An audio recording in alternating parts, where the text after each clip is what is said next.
To clear up any confusion, I am not talking about GameMaker Studio, which is the version of GameMaker that is currently being developed. This version of GameMaker was released in the year 1999. It was created by Mark Overmars, and it went from being a tiny program not many people knew about, to eventually becoming the GameMaker Studio that we all know today. This version of GameMaker is somewhat similar to the newer versions, but it is also quite different. You have a basic toolbar with a play and stop button, as well as menus for objects, rooms, and sounds.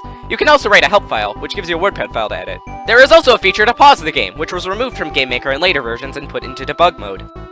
Hold on a second. How do you make sprites? I'm glad you asked that. When you create an object, you assign it a sprite, or picture. GameMaker comes with a lot of sample sprites, which definitely look like they came out of the year 1999. Some of these icons have English names, but some of them have Dutch names. For example, the tree icon is called Boom, and the diamond is called Diamond. Oh, and guess which GameMaker version it was when they renamed the included icon to Diamond in the English version? They didn't. This game will involve a snowman as the player's character. The first thing you need to do is make it active, since by default, it isn't active. This just seems to be there to add an extra step. GameMaker's main draw is its drag and drop commands. This version of GameMaker only has 31 actions, and the useless destroy at position action still managed to find its way in. Do you want to know what didn't find its way into the drag and drop actions? Variables. Anyway, to make our player move to the left when you press the left key, we can set its horizontal speed to -8. And make sure to uncheck relative, otherwise, the player's speed will increase every time you press left. To make him move to the right, we do the exact same thing, but we set it to +8 instead. To make the player move up, we set the vertical speed to -8. And to make the player move down, we set the vertical speed to +8. Oh, and when moving left and right, make sure to set the vertical speed to 0, and do the same thing with the horizontal speed for up and down. Next, you can add a room, give it a name, and place your snowman in it. When you run the game, you might realize that your snowman is doing absolutely nothing. That is because you didn't actually tell it to move, and the way you do that is by setting the position in the step event. You set the X to H speed and the Y to V speed relative to your current location. When you run the game now, you should be able to control the snowman, after he starts making a mad dash for the lower right-hand corner. In order to fix this, we need to set H speed and V speed to 0 in the create event. They made this way easier in later versions of GameMaker. Most notably, when you set the speed in later versions, it moves automatically without needing anything in the step event. The next thing we're going to add is...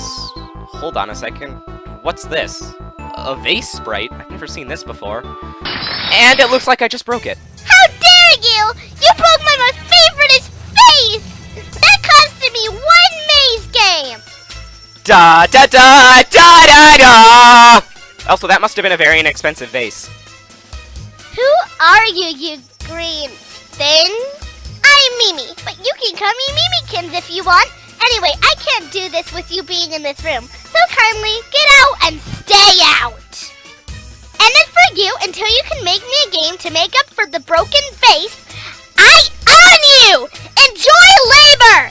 You are required to make me a maze game using GameMaker 1! Have fun! I was already going to do that. So, this room is pretty simple, so let's add walls. The wall object does not need to be made active, but it needs to remain solid.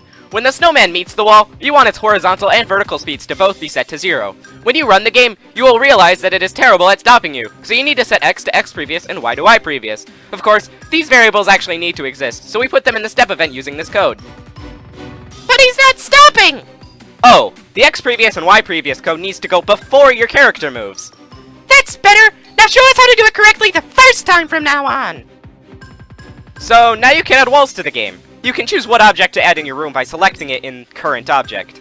I would build a great wall, and nobody builds walls better than me, believe me. Okay then, Mr. President. Now, we have not only walls in our room, but walls stamped with the official presidential seal! Careful, Peggy. I don't think that's the actual president. For one, the real Donald Trump wouldn't care about showing up in a YouTube video made by someone with only 88 subscribers. Ah, drat! I created a little checklist for the type of game I want. If you don't make the game according to this checklist, you will be my servant forever! So get moving, lazy idiot! By the way, the game as it is right now is boring and terrible! Let's see here. Player, check. Walls, check. Now we just need to add enemies, score, goals, sounds, backgrounds, and at least 3 levels. Shouldn't be too difficult. Let's start with enemies. We can create a new active object, and in the create event of that object, add a move fixed action and select all 4 orthogonal directions. It will choose one of them to move in randomly. We can also make use of the alarm clock. In the create event, we can set it to run the alarm event after 20 steps, or 1 second. After that happens, we can choose a new direction and run the alarm again. When the enemy collides with a wall, it can also reverse its horizontal and vertical directions. Also, in the latest version of GameMaker Studio, you have access to 12 alarms per object. Want to know how many alarms GameMaker 1 has? 1 per object. When it collides with a player, we can display the high score table and end the game. Why doesn't the game end when I hit the enemy? What's going on? Oh, I almost forgot. For some strange reason, you need to teleport the enemy away from the player to stop the collision from happening again. This is probably just a glitch with GameMaker itself. Make sure to uncheck relative. Also, we can add a sleep event for 1000 milliseconds to let the player know what just happened before the game continues. You also need to make the player teleport away when he touches the enemy. So now we can put enemies in our room and they kill our snowman. Now we can get on with the next part of our checklist. Scoring. We can create a diamond object that will give the player points. When it touches the player, it should give them 25 points, and it should destroy itself. Now we can place them around the room. During the game, our score is displayed right here. Now on to the next part of the game. Goals. In this game, the player will need to get to this soccer ball. When the player grabs it, it will check if the current room is the last room, and if it is, it will show the high scores and stop the game. Otherwise, it will go to the next room. By the way, it also needs to teleport away when you grab it, and it also sleeps for 1000 milliseconds. Now we can add the 2 more levels we need for the checklist. Next, we need to add sounds, which we can add in the sounds menu. There are many sounds that come with GameMaker, from beeps, to drips, to whatever this is. Ugh. Also, where did Bleep 12 go? The sounds I wound up using include a drip for when you win, a bleep for when you pick up a diamond, and an ow for when you die. To play a sound, you just use the play sound action and select your sound.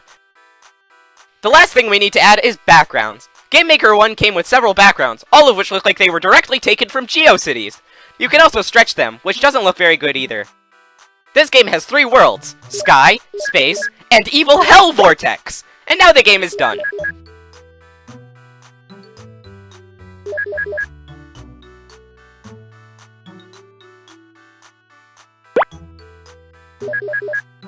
Ow! Wait a second.